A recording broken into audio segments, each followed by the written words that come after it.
All right, guys, time for a little recap. I want to talk a little bit about price action and how we're starting the week versus some predictions that we had coming into the week. So we'll start with today's trade day. A little bit of a loop throw on this one.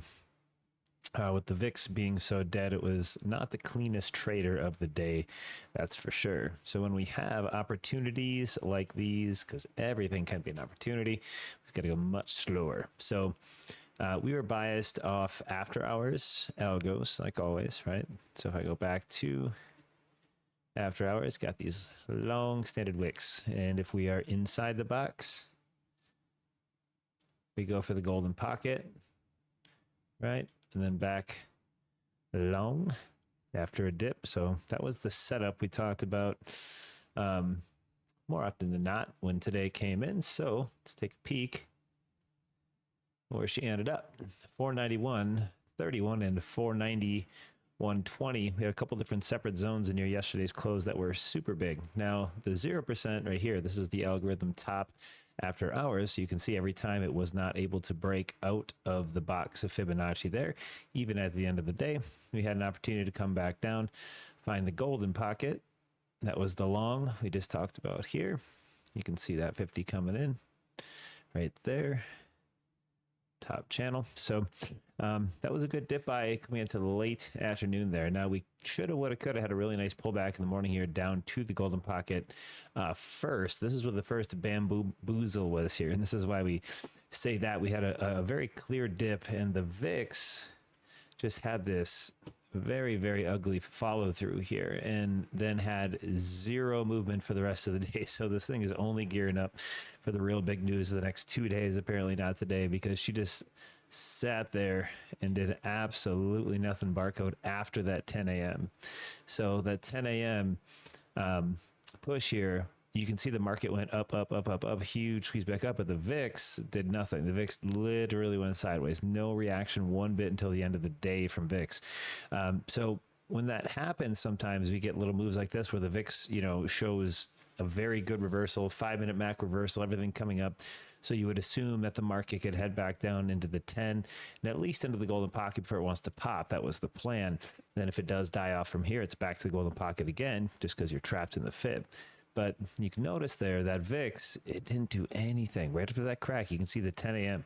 coming up with literal upside RSI, upside full MAC cross, huge level, standard deviation -1 support. It didn't want to do a single thing. And you can see just the pop, and then finally the market dropped and then chopped. Now, again, I'm pretty bearish up here into the Q1, as we already talked about in the last video for predictions. So if you take a peek at our Magnificent 7 here, the wonderful Google helping me out with this call here.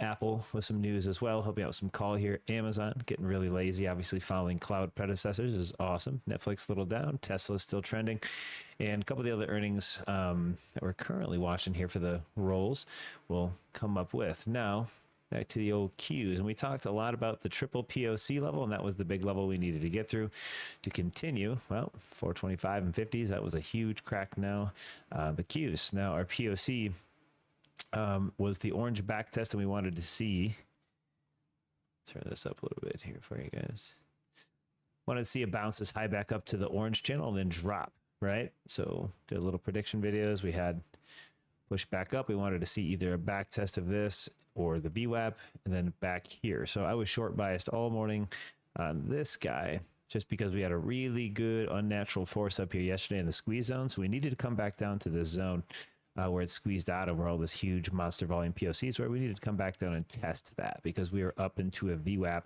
anchor range that was a little too far. And if you're looking at the top down from here, I think we are.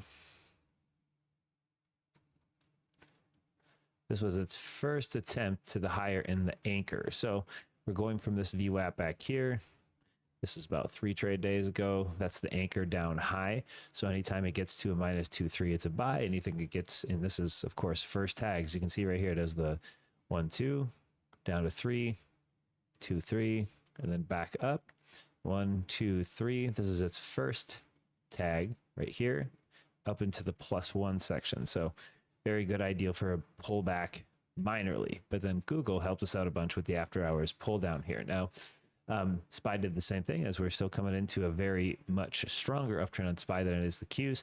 Let's talk about all the POCs we have here. I'm going to go to the hourly real quick, because we should be coming down to test some of these. Now we have two different ones that we got to worry about here. This is a perfect overlap of volume, 488 on SPY. That's going to be a very big level coming into tomorrow. If things sells back down a little bit or opens up near it, use 488 and some change over under there. That's a double POC. Now, when we move back into some of the other zones that we got here, not only do we have just, those are daily POCs, we have two mega POCs right here. So this is the most traded volume zone here between everything we got on the screen. So during this high point consolidation, I think we're going to have an opportunity to come down here and test one of these two zones. So of course, we could get a little bounce from the double POC, chop around, but once that goes, we're going to have here. This is going to be the next super big over under, whether we open up in a gap down because of Google or what happens on the futures tonight. We'll have to see, but the huge channel right here is going to be the numero uno to watch, 47.43. First, before that, 48. So those are your two zones you're going to be watching for either continuation or stopping support. So we'll see what this does. And then if we do start to get past anything 47, 20s to 50s right here, where this giant double POC is, well, it's kind of a quad POC because we're taking these two as well. And once that gets down there, if it gets through, we're going to be magneting to that next WAP pretty easily, I think. So these triple down here, 484, and then it starts a little bit of turnaround. We're finally starting to see that pullback we wanted coming into the end of January and the first couple weeks of February. So keeping that in mind, and let's you'll be using this one. Yeah, we'll do the next one of this. So just to keep in mind too, I just want to bring this up on the VIX. These gaps like this will tend to backfill on next day ups as well. So when we have a fill, which we had here, I don't really count the after hours to new open unless it's like a daily gap, and it really moves up.